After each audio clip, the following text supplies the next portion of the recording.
നിയ്യത്തിൻ്റെ വിഷയത്തിൽ രണ്ട് തെറ്റുകളാണ് സമൂഹത്തിലുള്ളത്. അതിലൊന്ന്, ചിലർ ഇതിൽ അതിര് കവിഞ്ഞിട്ട് എന്താണോ ചെയ്യുന്നത് അതങ്ങനെ തന്നെ ഉറക്കെ പറയും. ഞാൻ അള്ളാഹുവിന് വേണ്ടി ളുഹർ നമസ്കാരം 4 റക്അത്ത് അതാ ആയിക്കൊണ്ട് ഖളാ ആയിക്കൊണ്ടല്ല, മറിച്ചത് ഖളാ അല്ല, കറക്റ്റ് സമയത്ത് തന്നെയാണ് എന്ന് എല്ലാ കാര്യങ്ങളും നാവ് കൊണ്ട് പറഞ്ഞ് ചെയ്യുന്നവരുണ്ട്. അത് വുളു ആണെങ്കിലും നോമ്പാണെങ്കിലും നമസ്കാരമാണെങ്കിലും ഒക്കെ നാവ് കൊണ്ട് ചൊല്ലി പറയുക. ഇത് തെറ്റാണ്. മറിച്ച് മഹല്ലു നിയ്യത്തി അൽ ഖൽബ്, നിയ്യത്തിൻ്റെ സ്ഥാനമെന്ന് പറയുന്നത് ഹൃദയമാണ്. മനസ്സിലാണ് കരുതേണ്ടത്. അത് നാവിൽ പറയേണ്ടതില്ല. അത് പ്രവാചകൻ കാണിച്ചു തന്നിട്ടില്ല. അത് ബിദ്അത്താണ്. നബി സല്ലല്ലാഹു അലൈഹി വസല്ലം ഒരുപാട് വർഷം നമസ്കരിച്ചിട്ടുണ്ട്. ഏതെങ്കിലും ഒരു നമസ്കാരത്തിന് മുമ്പ് പ്രവാചകൻ ഇങ്ങനെ ചൊല്ലി പറഞ്ഞതായി ഒറ്റ ഹദീസിലും വന്നിട്ടില്ല.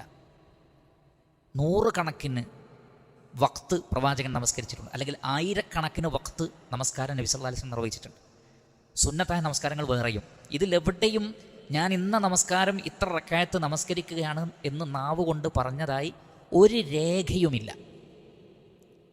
അതുകൊണ്ട് തന്നെ നിയ്യത്ത് ചൊല്ലിപ്പറയൽ ബിദ്അത്തുൻ. എന്താണ്? ബിദ്അത്താണ്, പുത്തനാചാരമാണ്. നബിക്കോ സഹാബത്തിനോ പരിചയമില്ല.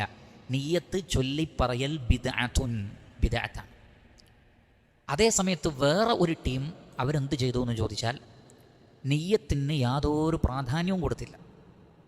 ആ കർമ്മം അങ്ങോട്ട് ചെയ്യുന്നു, ബാഹ്യമായ കർമ്മമുണ്ട് എന്നല്ലാതെ ഞാൻ ഇന്നതാണ് ചെയ്യുന്നത് എന്ന് മനസ്സിൽ കരുതി ഉറപ്പിക്കുന്നില്ല. മനസ്സിൽ അത് കരുതി ഉറപ്പിക്കണം. നമ്മൾ ളുഹറാണ് നമസ്കരിക്കുന്നതെങ്കിൽ മനസ്സിൽ കൃത്യമായി വേണം ഇത് ളുഹറാണെന്ന്, എന്നാലേ നമുക്ക് 4 റക്അത്ത് നമസ്കരിക്കാൻ പറ്റുള്ളൂ. മഗ്രിബാണ് എന്ന് കൃത്യമായ ബോധ്യം ഉണ്ടെങ്കിലേ 3 റക്അത്ത് നമസ്കരിക്കാൻ പറ്റുള്ളൂ. ഫജ്റാണ് എന്ന് കൃത്യമായ ബോധ്യമുണ്ടെങ്കിലേ 2 റക്അത്ത് നമസ്കരിക്കാൻ പറ്റുള്ളൂ. അപ്പോൾ ഈ നമസ്കാരങ്ങൾ ഏതാണ്?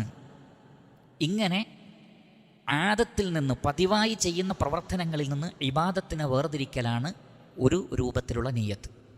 നിയ്യത്തിൻ്റെ ഒരു രൂപം എന്താണ്? ഞാൻ ഇന്ന ഇബാദത്താണ് ചെയ്യുന്നത് എന്ന് കൃത്യമായി കരുതി കാര്യങ്ങൾ ചെയ്യലാണ്. ഒരു ഉദാഹരണം പറയാം. ഒരാൾ ഫുട്ബോൾ കളിച്ചു വന്നു, അല്ലെങ്കിൽ പാടത്ത് പണിയെടുത്ത് വന്നു. അയാളുടെ കൈകൾ കഴുകി, വായ കഴുകി, മുഖം കഴുകി, 2 കൈകളും കഴുകി, തലയിലുള്ള പൊടിയൊക്കെ തട്ടി, കാലും കഴുകി വീട്ടിലേക്ക് കയറി. വുളുവിൻ്റെ എല്ലാ കാര്യവും ചെയ്തിട്ടുണ്ട്. പക്ഷെ അത് വുളുവാണോ? അത് വുളു അല്ല. കാരണം എല്ലാ അവയവങ്ങളും കഴുകിയിട്ടുണ്ട് വുളുവിൻ്റെ. പക്ഷെ മനസ്സിലെ നിയ്യത്ത് ഇത് ചെറിയ അശുദ്ധിയിൽ നിന്ന് ശുദ്ധിയാവാനുള്ള വുളുവാണ്, അല്ലെങ്കിൽ ഇന്നാലിന്ന നമസ്കാരം നിർവഹിക്കണമെങ്കിൽ എനിക്ക് വുളു വേണം, അതിൻ്റെ ഷർത്ത് എന്ന അർത്ഥത്തിലാണ് ചെയ്യുന്നത് എന്ന നിയ്യത്തില്ലെങ്കിൽ അതെന്തല്ല? അത് വുളു അല്ല.